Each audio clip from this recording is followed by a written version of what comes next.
I am known as the Scarface, an American notorious gangster. The law enforcement couldn't touch me. The name's Al Capone. Maybe you've heard of me. I ruled the Chicago underworld in the roaring 20s. Gambling, booze, rackets, you name it, I had my hands in it. The cops couldn't touch me. I was invincible. Or so I thought. Things were going swell until that Valentine's Day in '29. I sent some of my boys posing as cops to run a little errand with the Moran outfit. 7 of them ended up face down against a garage wall, full of holes. It was a thing of beauty, let me tell you. Really sent a message about who was running this town. Of course, the feds pinned it on me right away. Not that they could prove anything.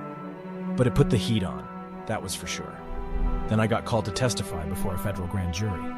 My lawyers tried to get me out of it, saying I was too sick to travel, but the feds were wise to my games. They sent their Bureau of Investigation agents to tail me in Miami. Turns out I was healthy as a horse, going to the racetrack and taking cruises. They had me dead to rights on perjury. I had to testify after all. And when I left that courtroom, the agents slapped the cuffs on me for contempt of court. A year in prison. I couldn't believe it. I was Al Capone. They couldn't treat me like some two-bit crook. A year later, I walked out of the Philadelphia lockup free again. Or so I thought. The feds were just getting warmed up. Next thing I know, I'm on trial for tax evasion. Me, not paying taxes. Can you believe that?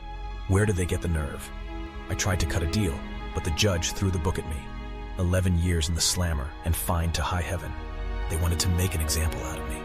I appealed it, but no dice. Before I knew it, I was rotting away in a prison cell in Atlanta, then Alcatraz.